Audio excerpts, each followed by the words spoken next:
Selamat pagi dan salam sejahtera untuk kita semua. Kita kembali lagi bincang-bincang santai dengan channel Kampus Biru.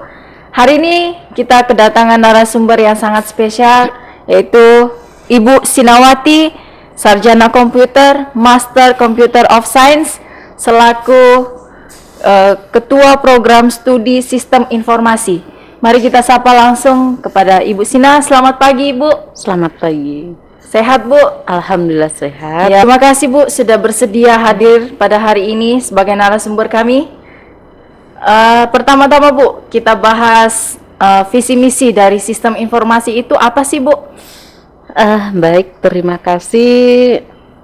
Saya mencoba untuk menjelaskan tentang program studi sistem informasi, di mana visi dari program studi sistem informasi yaitu menjadi program studi sarjana dengan alumni yang unggul dan kompetitif yang terkonsentrasi pada penerapan rekayasa perangkat lunak dan keilmuan penggalian data pada tahun 2022.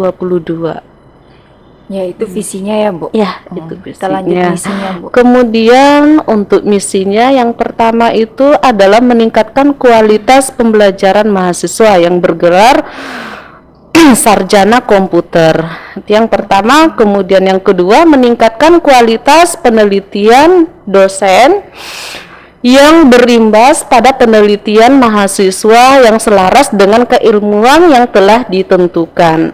Yang ketiga adalah mengembangkan kemampuan mahasiswa untuk berinteraksi dan berkomunikasi sehingga mampu mewujudkan pribadi yang nantinya bisa berkomunikasi atau komunikatif. Kemudian yang keempat itu mengembangkan kerjasama baik nasional maupun internasional dalam bidang pendidikan, penelitian, dan pengabdian. Itu misi dari program studi sistem informasi. Oke. Visi misinya sangat luar biasa ya, Bu, ya, untuk pengembangan dari program studi sistem informasi ini. Nah, selanjutnya, Bu, kita mau tanya nih, bagaimana sih dengan keunggulan yang bisa didapat dari sistem informasi ini, Bu? Oke, baik. Ini keunggulan apa dulu nih? Keunggulan mahasiswanya, kenakalannya, atau masalahnya, atau kita bahas tentang keunggulan yang bisa mahasiswa dapatkan selama di salah satunya itu adalah dari mata kuliahnya, di mana salah satu yang mencirikan kita dengan program studi yang lain itu adalah yang pertama untuk mata kuliah. Ya, mata kuliah yang pertama itu yang menjadi ciri dari program studi sistem informasi yaitu mobile programming. Oke. Itu yang pertama. Kemudian yang kedua rekayasa perangkat lunak, dan yang ketiga itu data mining. Karena dari tiga mata kuliah itu dengan kondisi saat ini ya kebutuhan itu pasti tetap selalu ada. Oke, Bu. Di lini manapun. Jadi ketiga ini yang menjadi handalan dari program studi sistem informasi ya? Iya. Oke, Bu. Seperti yang tadi Ibu sudah jelaskan, gelarnya setelah lulus itu kan sarjana komputer, ada tadi Ibu singgung. Kemudian, Bu, kita mau tanya, di mana saja sih yang bisa ditempatkan apabila sudah lulus dari program studi sistem informasi ini? Oke, baik. Untuk lulusan kita sejauh ini jumlahnya itu sekitar 531 lulusan, dan yang sudah terlacak itu 80% ya, 80% dari jumlah lulusan tadi, dan semuanya itu sudah bekerja. Yang sudah bekerja itu ada di perusahaan swasta, pemerintahan, dan juga di perbankan. Jadi di mana-mana bisa ya, Bu, intinya. Oke. Itu keunggulan dari sistem informasi ya, Bu. Kita sudah tahu tentang lulusannya nih Bu. Nah, sekarang kita mau masuk ke pertanyaan tentang prestasinya. Iya. Apa saja Baik. sih prestasi yang pernah dicapai mahasiswa dari sistem informasi ini Bu? Baik. Berbicara masalah prestasi, tentu banyak sekali prestasi yang sudah didapatkan oleh mahasiswa kita, terkhusus di program studi sistem informasi. Terakhir yang ingin saya sampaikan di sini, pada tahun 2020 kemarin, mahasiswa kami atas nama Rianita dan Muhammad Iqbal mendapatkan peringkat terbaik se-Kalimantan, dan nasional itu masuk urutan 9 untuk lomba Arubalimpik tahun 2020. Wow, luar biasa sekali ya Iya. Ibu. Tahun 2020 Tahun kemarin ya Bu 2020, ya. iya. Berarti masih baru banget ya Bu. Iya. Ya, Masih luar baru biasa Bu. banget. Pertanyaan yang paling banyak ditanyakan nih Bu, mungkin di luar sana siswa yang baru lulus SMA gitu kan Bu. Susah nggak sih kuliah di sistem informasi itu Bu? Baik, saya coba menjawab. Ini pasti pertanyaannya mahasiswa siswa ya yang masih awam, seperti apa sih kuliah itu ya.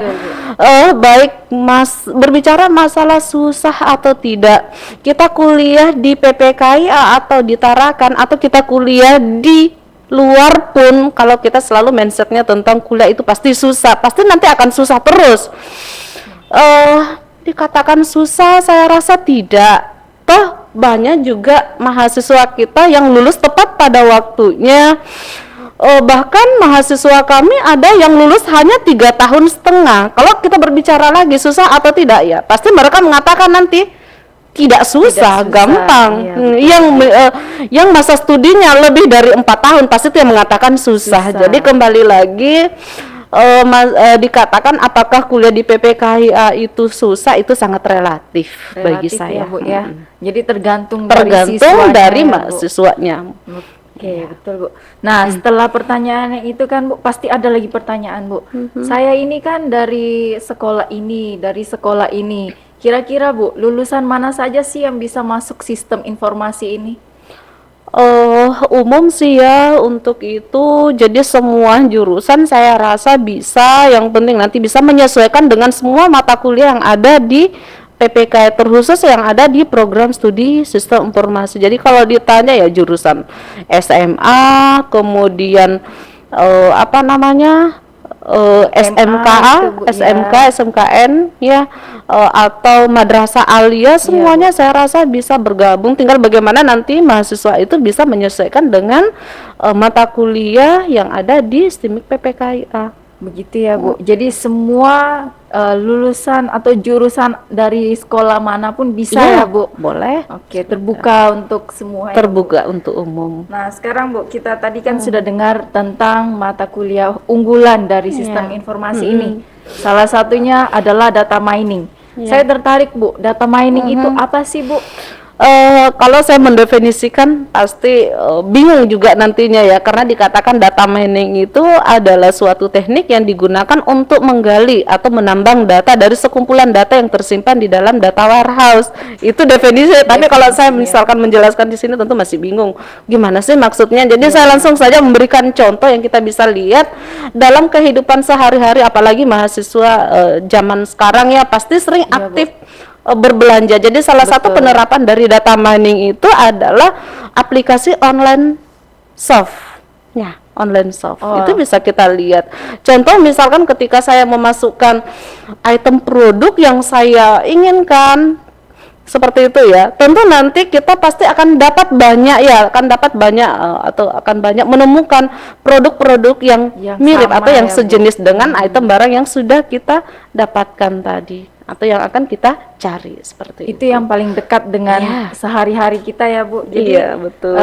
data mining itu termasuk pengelompokan data gitu ya Bu? Ya, termasuk di dalam data mining, pengelompokan data, klasifikasi data, penggabungan data, text mining. Ya, salah satu yang saya sampaikan tadi penerapannya itu dari text mining untuk aplikasi online shop itu. Oke Bu, tadi Ibu Sina sudah menyinggung tentang lulus paling cepat itu 3,5 tahun ya Bu. Iya, Nah betul misalnya sekali. ini Bu, saya lulusan dari D3, kemudian mau melanjutkan studi ke S1, bisa Iya. nggak Bu kira-kira masuk ke sistem informasi ini? Oke, baik. Memang benar tadi saya katakan bahwa mahasiswa kita kan masa studinya kan studi. sebenarnya 4 tahun, tapi kenyataannya mahasiswa bisa kuliah malah kurang dari 4 tahun, cuman 3 tahun 7 bulan, 3 tahun 6 bulan. Nah, seperti itu. Kalau berbicara apakah dari program studi diploma 3 atau dari mahasiswa yang transfer dari luar ke program studi sistem informasi, boleh, tetapi ada pengecualian. Apabila mahasiswa tersebut sudah lulus, maka boleh melanjutkan. Apabila misalkan diplomanya sudah lulus, kemudian pengen meningkatkan lagi studinya iya, ya, boleh lanjut di program studi sistem informasi. Tetapi untuk mahasiswa yang masih aktif, misalkan masih semester 3 atau semester 4, kemudian tiba-tiba ingin transfer ke program studi sistem informasi. Nah, itu tidak boleh karena juga kita terikat oleh aturan dikti. Itu sudah tidak boleh lagi di tengah-tengah perkuliahan kemudian transfer. Oke, Seperti jadi harus itu. lulus dulu ya Bu, Harus baru lulus dulu. bisa daftar lagi di, Iya, di sistem betul. informasi. Oke Bu. Nah, kira-kira nih Bu, jam perkuliahan di sistem informasi itu berbeda nggak sih dari teknik informatika dan manajemen informatika? Masalah waktu untuk semua prodi itu sama saja waktunya. Untuk mahasiswa pagi kuliahnya dari jam 8.15, kuliahnya nanti bisa sampai jam 1 dengan 3 atau 2 sesi mata kuliah seperti itu. Dan kalau malam dimulai dari jam 6 dimulai dari pukul 17 atau pukul 5 dan berakhirnya nanti sampai dengan jam 9:10 dengan mata kuliah 2 atau 3 sesi. Berarti Seperti sama itu. saja ya Bu, Sama ya, saja. tidak ada yang membedakan. Nah, untuk pertanyaan terakhir nih Bu, kita penasaran. Dari 3 jurusan yang ada di STIMIK PPKaya ini kan Bu, seperti yang kita tahu bahwa sistem informasi itu kan yang paling banyak peminatnya Bu. Iya, Kira-kira betul. apa sih yang membuat sistem informasi ini begitu banyak peminatnya Bu? Mungkin karena ketua prodinya kali ya yang membuat biasa ya, mereka tertarik ya. Bercanda ya. Baik. Kalau saya sih melihatnya karena mungkin waktunya ya, waktu kuliahnya, kebutuhan dan juga kebutuhan saat ini semuanya arahnya memang ke program sarjana. Itu yang pertama. Kemudian mahasiswa selalu beranggapan bahwa sistem informasi itu katanya lebih mudah dari program studi yang lain. Tapi kan lagi-lagi seperti tadi sudah saya sampaikan di awal, masalah mudah atau tidak kan itu relatif tergantung ya, Bu, ya. kembali lagi kepada siswanya. Kemudian saya juga melihatnya sih mungkin ya dari mata kuliah tadi ya, yang mencirikan dari program studi itu salah satu yang kita bisa lihat itu adalah yang mobile program dengan penggunaan aplikasi sistem informasi Android itu tadi ya, Bu, karena ya. kebutuhannya kan sekarang semuanya sudah berbasis mobile programming, semuanya sudah berbasis online, di mana kebutuhan saat ini kan semuanya pengen dari manapun bisa mengakses dengan hanya melalui aplikasi Android itu tadi, mobile programming. Jadi Bu, bisa disimpulkan karena kebutuhan sehari-hari Karena ya, Bu, kebutuhan, ya? iya. Oke, Bu. Nah, sekarang Bu, ada enggak pesan-pesan untuk calon mahasiswa baru yang akan mendaftar nantinya, Bu? Oke, pesan-pesan saya, persiapkan diri untuk mendekati, yang paling dekat ini kan menghadapi ujian sekolah ya, persiapkan Ya, diri agar supaya nanti semuanya lulus mendapatkan nilai yang baik, itu yang Amin. pertama. Kemudian yang kedua, persiapkan diri untuk menghadapi apabila nanti ingin kuliah, ingin melanjutkan pendidikannya, persiapkan diri karena perkuliahan dengan sekolah pasti Pasti berbeda itu ya. berbeda sekali, kondisinya pasti akan berbeda, berbeda.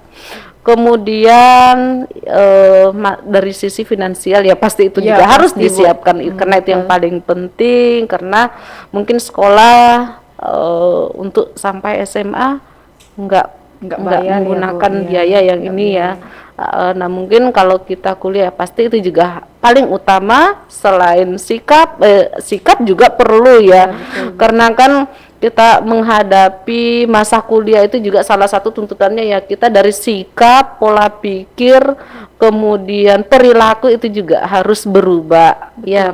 Karena kan ini peralihan dari masa remaja ke dewasa ya, otomatis dari itu juga harus disiapkan seperti itu. Terima kasih kami ucapkan kepada Ibu Sina yang sudah bersedia hadir pada hari ini, yang sudah memberikan kita informasi yang sangat berguna. Kami ucapkan terima kasih sekali lagi, Bu. Dan untuk teman-teman sekalian, mari kita terus nantikan program yang akan datang di channel Kampus Biru. Selamat siang dan salam sejahtera untuk kita semua. Selamat siang.